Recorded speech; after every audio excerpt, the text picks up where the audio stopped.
की प्रामुख्याने नावं समोर येतात ते राष्ट्रवादीचे अध्यक्ष शरद पवार आणि त्याचबरोबर अजित पवार यांची। पण या वेळेला या नावांमध्ये आणखी एका नावाची भर पडलेली आहे। राज्यभरात सुरू असलेले झंझावाती प्रचार दौरे, आक्रमक सभा, हा सगळा माहोल बघायला मिळतोय तो सुप्रिया सुळे यांच्या प्रचार सभांमध्ये।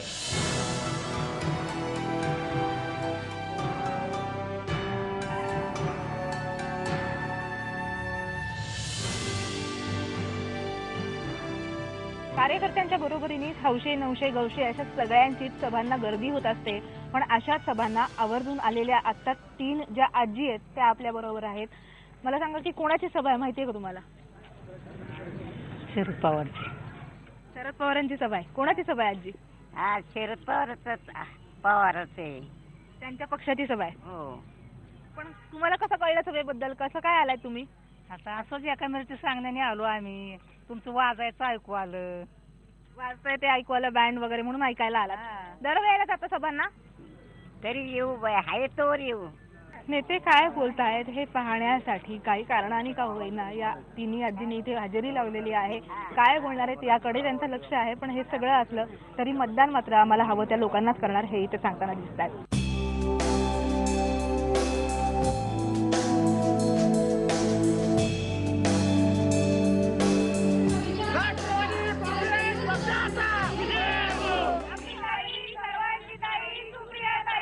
या घोषणा आहेत युवती राष्ट्रवादी काँग्रेसमधल्या महिलांना पुढे आणण्यासाठी, मुलींना पुढे आणण्यासाठी सुप्रिया सुळेंच्या नेतृत्वाखाली या युवती काँग्रेसची स्थापना झाली। त्यानंतर खरंच या युवतींना संधी मिळाली आहे का? एकूण सुप्रिया सुळेंच्या नेतृत्वाबद्दल त्यांचं काय म्हणणं आहे ते त्यांच्याकडूनच जाणून घेऊयात। मला सांग की ज्या वेळेला स्थापना झाली युवती काँग्रेसची, युवती राष्ट्रवादी काँग्रेसची, त्यावेळेला सांगितलं गेलं की मुलींना पुढे आणायचं आहे, महिलांना पुढे आणायचं आहे, त्यासाठी ट्रेनिंग दिलं जाईल, इतर गोष्टी सगळ्या सांगितल्या जातील आणि त्याचबरोबर तिकीटं पण दिली जातील। मोठ्या लेवलला कधी महिलांना स्थान मिळणार? कोण आहे राष्ट्रवादीमध्ये सुप्रिया सुळेंच्या पलीकडे की तिथे महिलांना स्थान मिळालंय? नाही असं आपण काही म्हणू शकत नाही, कारण शेवटी आरक्षण आणि त्या पदासाठी जे काही आरक्षण आपण म्हणतो ते सुद्धा महत्त्वाचं आहे। आज महानंद सारखी मोठी संस्था आहे, दूध डेअरीमध्ये सहकारी संस्था आहे, त्या ठिकाणी आमच्या वैशालीताई नागोडेंना संधी दिली आहे। ते ज्या ठिकाणी महिलांना संधी मिळेल आणि तीच आमच्या राष्ट्रवादी काँग्रेसच्या किंवा ताईंच्या हातात असेल त्या ठिकाणी महिलांना ती संधी देण्याचं तर नक्कीच ताई सगळ्यांचा अगदी आवर्जून म्हणजे त्याच्यामध्ये सहभाग करतात। आता प्रादेशिक कृषी उत्पन्न बाजार समिती पुण्याचा विषय घेतला त्यात देखील आमच्या मानसीताई जगतापांना त्यांनी संधी दिली आहे। म्हणजे फक्त म्हणजे जागा निर्माण करून बाजूला न होणारी ही मंडळ आहेत। यापुढे या संपूर्ण देशामध्ये एक महिलांची टीम अशी ताईंच्या बरोबरीने उभी असेल की जी ताईंच्या बरोबरीने काम करेल आणि या देशाचा विकास करण्यासाठी, या महाराष्ट्राचा विकास करण्यासाठी इथली प्रत्येक तळागाळातली अगदी छोट्यातल्या छोट्या खेड्यातली एक युवती ही देशाचा विचार करेल, देशासाठी प्रश्न सोडवण्यासाठी एक आयरन लेडी म्हणून तयार होईल आणि ते काम सुप्रिया सुळे करतायत। या सगळ्या महिला आता सुप्रिया सुळे यांच्या कामावरती एकूण खुश असलेल्या बघायला मिळतात। त्यांच्या अपेक्षा देखील पूर्ण होतील हा विश्वासही व्यक्त करताना दिसत आहेत आणि तितक्याच उत्साहात या प्रचार सभांमध्ये देखील सहभागी होत आहेत।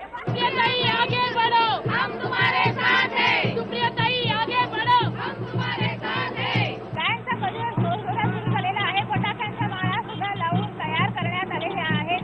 स्वागताची जय्यत तयारी झालेली आहे आणि सगळेच कार्यकर्ते जमून वाट पाहत आहेत की सुप्रिया सुळेंचं आगमन होण्याची।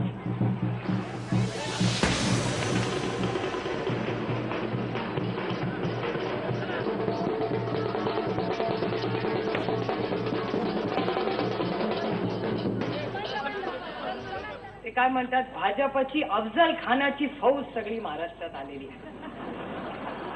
मी वाचलं, नुसतं वाचलं ना ऐकलं पण, आणि मी विचार करत होते की हा बाबा कुणाला अफजल खान म्हणतोय? अमित शाह अफजल खान का नरेंद्र मोदी अफजल खान? मी बऱ्याच वेळा प्रश्न विचारलेला, अजून उत्तराची वाट बघते मी। मला पण ही सगळं गोष्ट चांगली आहे, अफजल खान असेल का कोण असेल, भाजपची फौज आली आहे खरं, पण मला माननीय उद्धव ठाकरेंना एकच प्रश्न विचारायचा आहे की महाराष्ट्रात तुमच्या विरोधात त्यांनी भाषण केलं तर भाजप अफजल खान, मग केंद्र सरकारमध्ये तुमचा अनंत गीते त्याच नरेंद्र मोदीच्या कॅबिनेटमध्ये मांडीला मांडी लावून बसतो, तेव्हा तो अफजल खान होत नाही, तेव्हा तो संत होतो? याचं उत्तर मला या शिवसेनेकडून पाहिजे। तुम्ही विचार करून सांगा की किती दुतोंडी लोक आहेत।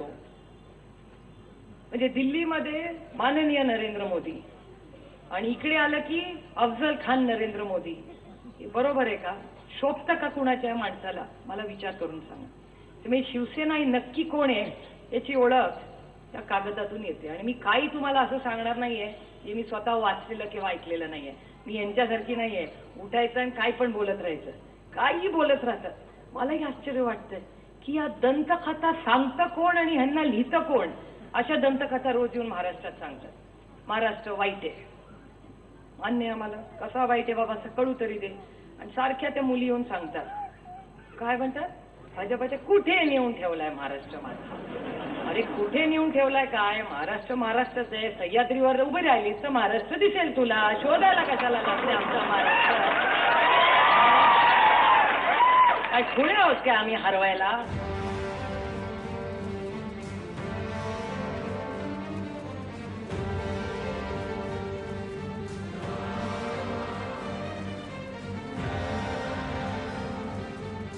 लोणी काळभोर इथली सभा संपलेली आहे आणि सुप्रिया सुळेंचा प्रवास सुरू झालेला आहे. तो बेकराई नगर हडपसर इथल्या सभेला जाण्यासाठी एका उमेदवाराचा प्रचार करून एका दुसऱ्या उमेदवाराकडे त्या जायला निघालेल्या आहेत.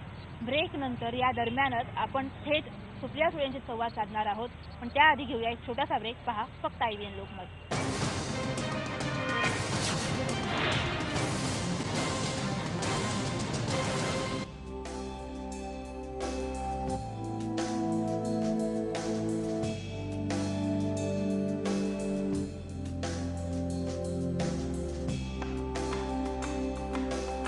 आपल्याबरोबर आता स्वतः सुप्रियाताई आहे. ताई, गेल्या अनेक निवडणुकांमधनं प्रचार करताना आम्ही तुम्हाला पाहिलंय, पण यावेळेसचा तुमचा जो प्रचार आहे म्हणजे सुप्रियाताईंना कधीही नाही पाहिलं तर त्यांचं रूप यावेळेला बघायला मिळतंय. काय राज आहे याचा? राज असं नाही, मी एरवी कुणावर कधी टीका करत नाही. मी फक्त विषय सोडून जास्ती कधी बोलत नाही. त्यामुळे मी नेहमी विषय विकास याच्यावरच बोलते. पण काही लोक आज येऊन आमच्यावर जे चुकीचे आरोप करतायत त्यांना फक्त उत्तर द्यायचं मी काम करते आणि स्पष्टीकरण म्हणजे गैरसमज कोणाचेच नसावे. त्यामुळे कोणी येऊन चुकीच्या गोष्टी सांगत असतील तर लोकांपर्यंत सत्य पोहोचवण्याचा प्रयत्न मी करते. पण एक अशीही चर्चा आहे की कुठेतरी सुप्रिया सुळे हे सुद्धा एक फेस या निवडणुकीच्या निमित्ताने पोर्ट्रे केलं जात आहे खूप मोठ्या प्रमाणावर पक्षातर्फे. नाही, असं काही नाही. आपल्या जे लोक प्रचार करायला पक्षाच्या वतीने बोलतात एक जबाबदार खासदार आणि कार्यकर्ता म्हणून हे प्रत्येक कार्यकर्त्याचं कर्तव्य असतं म्हणून मी ते करते, बाकी काही नाही. पण यावेळेला मोठ्या प्रमाणावरती म्हणजे आघाडी तुटल्यामुळे मोठ्या प्रमाणावरती निवडणूक लढवली जाते. तुमच्या पक्षातर्फे सुद्धा अनेक सीट्सवरती कॅन्डिडेट आहेत आणि तुम्ही राज्यभर झंझावाती प्रचार दौरा करताय. एका अर्थाने ही निवडणूक वेगळी पण ठरतीये कारण मित्र पक्ष जे दोन होते ते एकमेकांच्या विरोधात उभे राहिलेले आहेत. शिवसेना भाजप असेल किंवा राष्ट्रवादी काँग्रेस असेल. आणि या सगळ्यामध्ये टीकेचे धनी मात्र फक्त भाजपच होताना दिसत आहेत. एकमेकांवर तुम्ही उद्धव ठाकरेंवरती आज टीका केली पण कुठेतरी सगळ्यांच्या टीकेचा सूर हा मोदींच्या दिशेनेच लागलेला बघायला मिळतोय. काय या सगळ्याच्या बाबतीत, कारण अशी चर्चा आहे की काहीतरी वेगळं राजकारण या निमित्ताने शिजतंय का? नाही, अजिबात नाही. तुम्ही तुमचाच चॅनल आणि बाकी सगळे चॅनल्स बघितले तर सगळी टीका आदरणीय पवार साहेबांवर होती. सगळे जो उठतो तो पवार साहेबांवर टीका करतो. सगळ्या हेडलाईन्स बघा तुम्ही, सगळ्या नेत्यांच्या हेडलाईन्स बघा, सगळ्यांची तो पवार साहेबांवर आहे. त्याच्यामुळे त्याचं फक्त जे स्पष्टीकरण उत्तर आणि जे खोटे आरोप उगाच आमच्यावर करतायत त्याचं स्पष्टीकरण सांगायचं काम आम्ही करतोय. आणि मोदी शेठ दिल्लीवरनं येत आहेत आवर्जून आमच्या विरोधात राज्याच्या विरोधात बोलतात. याचं मला दुःख वाटतं की देशाचा पंतप्रधान येतोय आणि महाराष्ट्राच्या महिलांच्या सुरक्षिततेबद्दल बोलतोय, महाराष्ट्राच्या विकासाबद्दल बोलतोय किंवा त्यांच्या ज्या जाहिराती आहेत ज्याच्यात महाराष्ट्राची प्रतिभा अतिशय वाईट दाखवली जाते, याचं मला दुःख होतंय. महाराष्ट्रातून दिल्लीला जायला फारसं कोणी उत्सुक नसतं. मला स्वतःला देशाच्या राजकारणात, देशाच्या समाजकारणात आणि इंटरनॅशनल अफेअर्स जे देशाचे आहेत, परराष्ट्र मंत्र्यांतले जे विषय आहेत ह्याच्यात मला अधिक रस आहे. म्हणजे आत्ताच मी व्हिएतनामला आदरणीय Pranab Mukherjee president of India यांच्याबरोबर बायलॅटरल टॉकसाठी जाऊन आलेले आहे. मध्ये 3 महिन्यापूर्वी वॉशिंग्टनला UPAचं सरकार होतं तेव्हा बायलॅटरल टॉकसाठी गेले होते. त्याच्यामुळे या सगळ्या विषयांबद्दल राष्ट्रीय आणि आंतरराष्ट्रीय मला स्वतःला त्याच्यात काम करायला आवडतं. त्याच्यामुळे मी दिल्लीतच राहणार आहे. पण निवडून मला महाराष्ट्र देतं. त्याच्यामुळे महाराष्ट्रासाठी दिल्लीत बसून जेवढं काही मला करता येईल तेवढं मी नक्कीच करायचा प्रयत्न पूर्ण निष्ठेने करेन. म्हणजे राज्याच्या राजकारणामध्ये, विधानसभेच्या राजकारणामध्ये सुप्रियाताई देशाचं राजकारण सोडून परत येणार नाहीत? नाही नाही, कारण अनेक कार्यकर्त्यांकडनं असेल इतरांकडनं एक चर्चा सुद्धा अशी होती की पंकजा मुंडेंनाही पोर्ट्रे केलं जात आहे CM साठी. सो राष्ट्रवादीच्या पहिल्या महिला मुख्यमंत्री जर झाल्या तर त्या सुप्रियाताई असतील का? राष्ट्रवादीमध्ये मुख्यमंत्री कोण असेल हे आमचे निवडून आलेले उमेद सगळे आमचे विधायक ठरवतात. आम्ही कोणी डायरेक्ट ठरवत नाही. आणि एका घरात आमचा कुणाचा जन्म झालाय म्हणून आम्ही अधिकार म्हणूनही ती गोष्ट कधी मागणार नाही आणि मागत नाही आणि मागणारही नाही. त्यामुळे आमचे सगळे जे आमदार निवडून येतील ते त्यांचा नेता ठरवतील, पहिली गोष्ट. आणि दुसरी गोष्ट, एक महिला मुख्यमंत्रीच्या विषयाबद्दल मला तुम्हाला मनापासून एक गोष्ट सांगायची आहे की मी टोकनिझमवर विश्वास ठेवत नाही. महाराष्ट्रात महिला मुख्यमंत्री झाली म्हणून महाराष्ट्राच्या प्रत्येक महिलेचे प्रश्न सुटणार आहेत का? उत्तर प्रदेशसारख्या राज्यात 4 वेळा महिला मुख्यमंत्री झाली म्हणून काय परिवर्तन झालं? मला असं वाटतं महाराष्ट्रामध्ये महात्मा ज्योतिबा फुलेंपासून यशवंतराव चव्हाणांपासून त्यानंतर आदरणीय पवारसाहेब या सगळ्यांनी महिलांना अधिकार देणारा नेहमी पुरुषच होता. त्याच्यामुळे पुरुषच अधिकार महिलांना देऊ शकत नाही असं माझ्या मनात काही गलतफहमी नाही आहे. त्याच्यामुळे मला असं वाटतं टोकनिझम नसून ज्याला अनेक वर्षाचा अनुभव आहे, कारण का महाराष्ट्राचा मुख्यमंत्री किंवा कुठल्याही राज्याचा मुख्यमंत्री होणं ही फार जबाबदारीचं काम असतं. त्याला अनुभव लागतो, अभ्यास लागतो आणि असे असंख्य कार्यक्षम लोक, असे नेते राष्ट्रवादी काँग्रेस पक्षामध्ये आहेत. शेवटचा प्रश्न ताई, या निवडणुकांनंतर काही वेगळे इक्वेशन्स बघायला मिळतील? कारण चर्चा आहे की कुठेतरी शिवसेना राष्ट्रवादी असेल किंवा शिवसेना काँग्रेस राष्ट्रवादी अलायन्सची तर स्वतः शरद पवारांनीच उल्लेख केलेला आहे की पोस्ट पोल तो अलायन्स होऊ शकतो, पण शिवसेना आणि राष्ट्रवादी सुद्धा एकत्र येऊ शकतात अशी जोरदार चर्चा आहे सध्या. चर्चा बऱ्याच होत असतात. दर आठवड्याला, दर 3 दिवसाला चर्चा बदलत असतात. त्याच्यामुळे चर्चेचा मला वाटतं मी काय फार विचार करत नाही. आमचं एक धोरण आहे, आमचा विचार आहे आणि त्या तत्वाशी आम्ही निष्ठावान आहोत आणि सातत्याने राहिलेलो आहोत. आणि इथून पुढे महाराष्ट्राचा विकास, देशाचा विकास हाच आमचा एक ध्यास.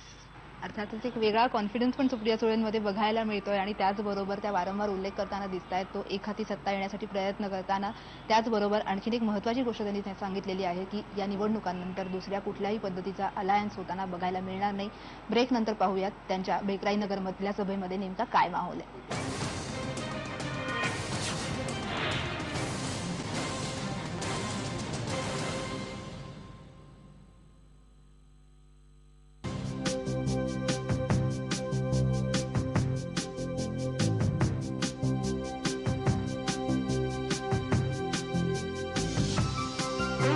संध्याकाळचे 7-7:30 वाजत आलेले आहेत आणि सुप्रिया सुळे आता दाखल झालेले आहेत त्यांच्या दुसऱ्या सभेसाठी. पुरंदर तालुक्यामधल्या या ठिकाणी कार्यकर्त्यांची गर्दी झालेली आहे आणि सुप्रिया सुळेंना ऐकण्यासाठी इथे लोक येऊन थांबलेली आहेत. बऱ्याच वेळापासून भाषणं इथे सुरू झालेली आहेत आणि या सगळ्या टीमच्या बरोबरीने आणखीन एका टीमचं काम सुद्धा इथे ताईंच्या बरोबरीने सुरू आहे. ही आहे सगळी सोशल मीडिया टीम. या वेळेला सुप्रिया सुळे कुठे जात आहेत, काय काय त्यांचे कार्यक्रम होत आहेत, नेमके त्याच्यातले मुद्दे काय आहेत, प्रामुख्याने कुठले मुद्दे त्यांनी त्या भाषणामध्ये मांडले, या सगळ्या गोष्टी भाषणांच्या बरोबरीनेच या सोशल मीडिया पेजेसवरती, फेसबुक पेज असेल, ट्विटर असेल, ब्लॉग असेल, या सगळ्या माध्यमातून अपडेट केल्या जात आहेत. काय नेमकी ही आयडिया आहे आपण विचारूयात. सोशल मीडियाचा वापर गेल्या काही दिवसांमध्ये खूप जास्त वाढला आणि खास करून लोकसभा निवडणुकांनंतर एक वेगळं त्याचं सगळं रूप पालटलेलं बघायला मिळालं. प्रत्येक नेत्याचं फेसबुक पेज, प्रत्येक नेत्याचं ट्विटर हँडल, ह्या सगळ्या गोष्टी घडत असताना सुप्रिया सुळेंचं पेज सुद्धा तुम्ही तशाच पद्धतीने अपडेट करताय आणि सभा चालू असताना लाईव्ह अपडेट त्याच्यावरती तुम्ही टाकताय. काय नेमकी आयडिया यामध्ये? आम्ही राष्ट्रवादी काँग्रेस पक्षाच्या खासदार सुप्रियाताई सुळे यांचं फेसबुक पेज मागच्या 2 वर्षांपासून अतिशय ऑर्गॅनिक पद्धतीने चालवतो आणि नुकत्याच या फेसबुक पेजने 2 लाखाचा टप्पा त्या ठिकाणी गाठलाय. आणि फक्त सुप्रियाताईंचं पेज नाही तर या माध्यमातून आता ज्या आमच्या सगळ्या सभा होतात, मग आता सुप्रियाताईंची सभा असेल, अजितदादांची सभा असेल, पवारसाहेबांची सभा असेल, आमच्या सगळ्या नेत्यांच्या सभा, आमचं जे पक्षाचं मुख्य फेसबुक पेज आहे NCP स्पीक्स, जे माजी खासदार आनंद परांजपे यांच्या मार्गदर्शनाखाली त्या ठिकाणी चालवलं जातं. तर या पेजवरती देखील ते अपडेट जातात. आमच्या प्रत्येक नेत्याचे स्वतंत्र फेसबुक पेज आहेत, ट्विटर हँडल्स आहेत, आमची मॉक कास्टिंग सर्व्हिस त्या ठिकाणी अवेलेबल आहे, त्याचबरोबर ब्लॉग देखील आहे, आमची वेबसाईट आहे, आमचं मोबाईल ॲप्लिकेशन आहे, आमची मराठी, हिंदी, इंग्रजी भाषांमधली वेबसाईट देखील आहे. त्यामुळं कुठलंही तंत्रज्ञान, व्हॉट्सअप आहे, SMS फॅसिलिटी आहे, मिस कॉल सर्व्हिस आम्ही ॲक्टिवेट केलेली आहे. जवळपास 700 ते 800 व्हॉट्सअपचे आमच्या कार्यकर्त्यांचे ग्रुप आहेत. त्यामुळे आता तुम्ही जी ही सभा ऐकताय, ही सभा बघताय, हे फेसबुकवरती पण लाईव्ह आता त्या ठिकाणी त्याचे अपडेट्स जात आहेत, ट्विटरवरही जात आहेत आणि राज्यातल्या आमच्या सुमारे 30 ते 35 हजार कार्यकर्त्यांच्या मोबाईलवरती देखील अपडेट त्या ठिकाणी जात आहेत.